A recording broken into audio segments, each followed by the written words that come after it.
Welcome to Chapter 2 of Digital Communication, Information Theory and Source Coding.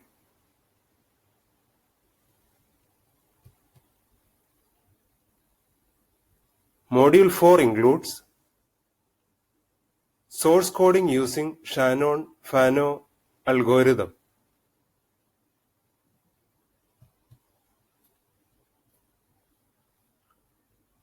First, I'll explain the generation steps of Shannon-Fano code.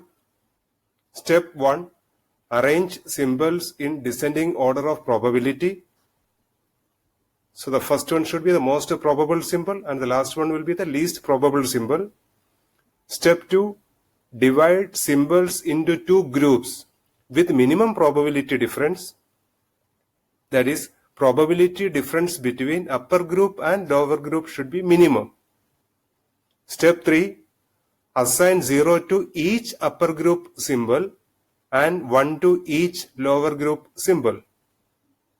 Step 4, repeat steps 2 and 3 until further division is not possible. That is, the group contains only one symbol, then further division is not possible. So there is a special note here. If there are two possible upper and lower groups combinations with the same minimum probability difference, then always go for that combination in which upper group probability exceeds the lower group probability.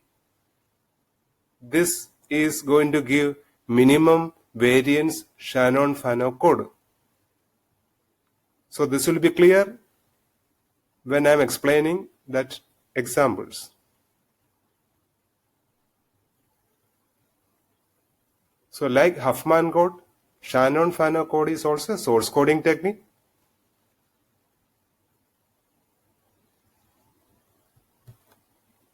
Example 1, 3 symbols S1, S2, S3 with probabilities 0.1, 0.6 and 0.3.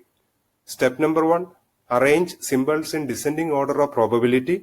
So the most probable message first, 0.6, then 0.3, 0.1. These 3 symbols should be divided into two groups with minimum probability difference. So if the division is like this, upper group 0.6, lower group 0.4, the difference will be 0.2. Maybe another possible division is these two are upper group, this is lower group, then 0.9 and 0.1, difference will be 0.8. Our requirement is difference should be minimum. So we'll divide S2 upper group and S3 and S1 combined as lower group. Assigning 0 to each upper group symbol, so it's only one symbol, 0 is assigned. There are two symbols here, for each one, one is assigned. This cannot be further divided. That means the code is finalized. The lower group contains two symbols, that is it's further divided. Upper group 0, lower group 1. And the code is written. So directly the code can be written 0 for S2, so S2 0 is written. For S3 1 0, 1 0 is written. Like a Huffman code, inversion is not needed. Here first assigned bit will be the leftmost bit, second assigned bit will be the rightmost bit. That was not the case for a Huffman code. First bit 1, second bit 0. Here 1 1 is written here. And the same expressions are used for this calculation. Source entropy, that is sigma pi log 1 upon pi. Average code length, sigma pi ni. Pi is a probability and ni is the length of the code, that is 0.1 into 2 plus 0.6 into 1 plus 0.3 into 2. Length of the code, number of bits. That is average code length. From these two, code rate can be determined h of s upon average code length, that is 0.925. If this is written in terms of percentage, that is code efficiency 92.5%. 1 minus code rate is code redundancy. Or even it can be written like this also, 100 minus code efficiency, that is 7.5% is code redundancy. Second example, S1, S2, S3, S4, there are 4 symbols with the probabilities 1 by 2, 1 by 4, 1 by 8 and 1 by 8 respectively. Arranging S1, S2, S3, S4 in descending order of probabilities. Dividing these 4 symbols into 2 groups. Upper group 0.5, that is 1 by 2. Lower group is also 1 by 2. So it's a perfect division. The difference will be 0. 0 is assigned for upper group message and 1s are assigned for each lower group symbols. 1, 1, 1.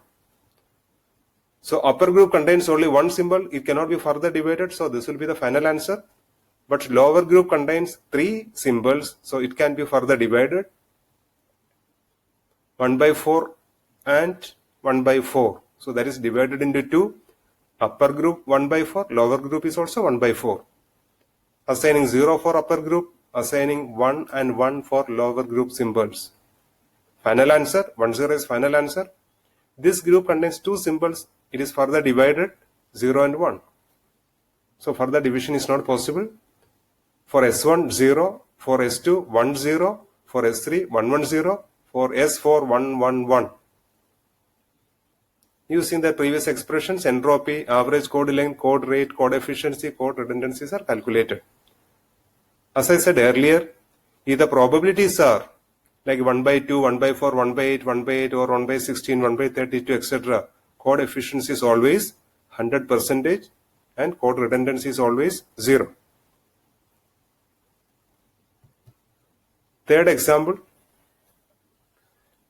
5 symbols S1, S2, S3, S4 and S5 with the probabilities 0.4, 0.2, 0.2, 0.1 and 0.1. Here I will show what is the difference between minimum variance code and maximum variance code, or the special note we are written initially. Okay, how to use that special note here. First we go for minimum variance code. Descending order 0.4, 0.2, 0.2, 0.1, 0.1. These 5 symbols should be divided into 2 groups with minimum probability difference. So one option, these 2 can be taken together, that is 0.6, and these 3 can be taken together, that will be 0.4. So the difference will be 0.6 and 0.4, the difference will be 0.2. There is a second option, 0.4 is upper group and these 4 can be taken as lower group. So 0.4 and 0.6, that difference is also 0.2. This is what is written initially. If there are 2 cases with the same minimum probability difference, then for a minimum variance Shannon-Fano code, upper probability should be greater than lower probability. So that is why for minimum variance code, I took upper group 0.6 and lower group 0.4. So this is 0.6. For each symbol 0, 0 is written. For lower group, for each symbol 1, 1, 1 is written. So this group contains 2 symbols, that is why it should be further divided. 0, 1 is written. This group contains 3 symbols, that is further divided. Upper 0.2, lower is also 0.2. For upper 0 is written. For each lower symbol 1, 1 is written. And this group contains 2 symbols, it is further divided 0, 1. So algorithm is completed. Code can be written 0, 0, 0, 1, 1, 0, 1, 1, 0 and 1, 1, 1. You can see the variance. Minimum variance is there is only 1 bit difference from 2 bits to 3 bits, only 1 bit difference. Entropy is calculated, average code length is calculated, code rate, code efficiency and code redundancy. And we have studied how to calculate the code variance in Huffman code. Same expression is used here for calculating code variance and the answer is 0.16. Now we can see how to calculate maximum variance code. Descending order of probability 0.4, 0.2, 0.2, 0.1 and 0.1. Now the division is like this. Upper group is 0.4, lower group is 0.6. Still the difference is same, 0.2 difference. But if that is the case, if upper group probability is less than lower group probability, then we will get maximum variance Huffman code. So 0.4, 0, and for all the lower group symbols, we assigned 1, 1, 1, 1, 1. So now there are 4 symbols. This also should be divided into 2 groups. Again, there are 2 options. 0.2 upper group and 0.4 lower group. Second option, 0.4 upper group, 0.2 lower group. Both are going to give the same difference. But for getting maximum variance code, we will keep 0.2 up and 0.4 down. So 0.2 is taken as one group and 0.4 is taken as second group, 0, 1, 1, 1. Now this 0.2, 0.1, 0.1 is divided into 2 groups, upper 0.2, lower group 0.1 and 0.1. So it's written 0, 1, 1. This is further divided 0, 1. So the codes are written here 0, 1, 0, 1, 1, 0, 1, 1, 0, 4 ones. You can see the difference. The variance is more. 1 bit to 4 bits variance is there. Previous case it was only 1 bit difference. Now 3 bits difference between minimum length to maximum length. But even though the variance is different, entropy, average code length, code rate, code efficiency and code redundancy remain same. Only variance is more. As I said earlier, practically minimum variance Huffman code is better than maximum variance Huffman code. So if there is no instruction given, always generate minimum variance Huffman code and minimum variance Shannon-Fano code.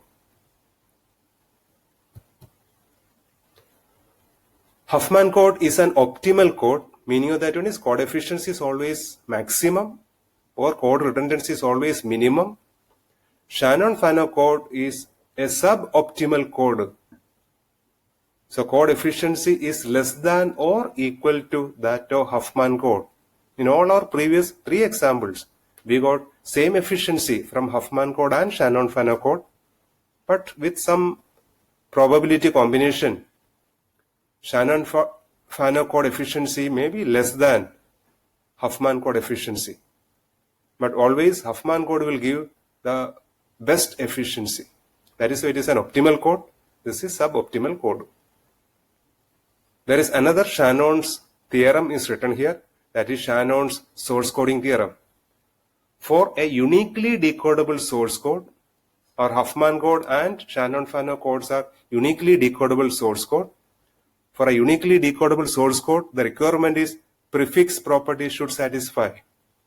For a uniquely decodable source code, average code length is always greater than or equal to entropy of that symbols.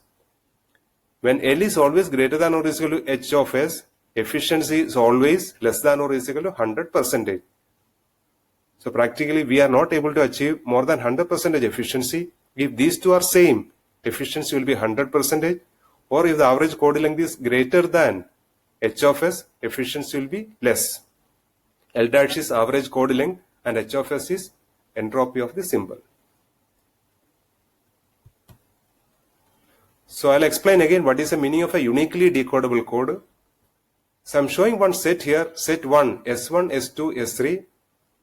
Code for S1 is 0, code for S2 is 1, code for S3 is 0, 0. So I'm assigning different code for each symbol, and maybe compared to our previous Huffman code or Shannon-Fano code, you can see the length of the code is less. That means more compression is there, but the disadvantage I will show here.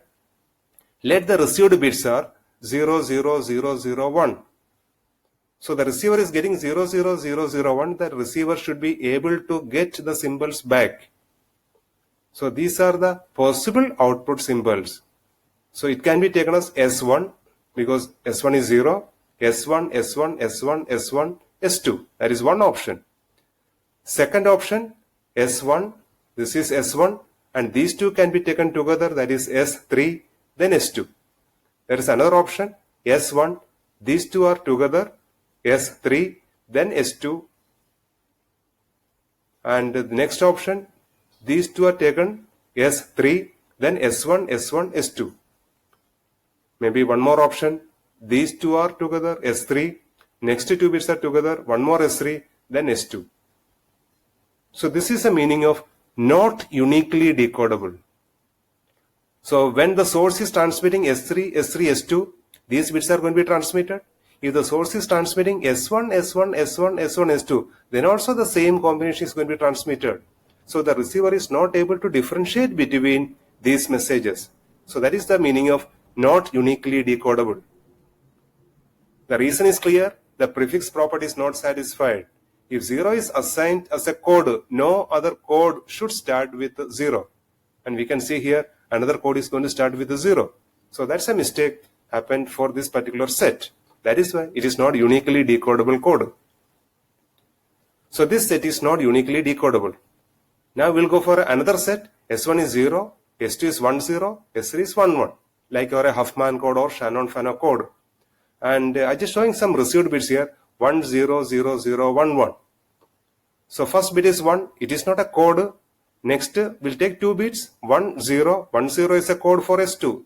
So the output symbol will be S2. Next, 0 is a code. Output will be S1. Next, 0 is a code. Output will be S1.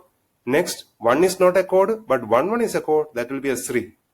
There is no other possible decoding at the receiving side. So these bits are going to be uniquely decoded as S2, S1, S1, S3. So this set is uniquely decodable.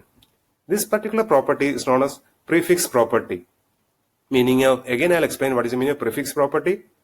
Once you are saying 10 is a code, prefix of this 10 is 1. 1 should not be a valid code. You can see 1 is not a valid code, 0 is a valid code. Next, when we are saying is a code is 1, 1, the first bit, this is a prefix. Prefix is not a valid code. So if the prefix property is satisfied, the code is always uniquely decodable.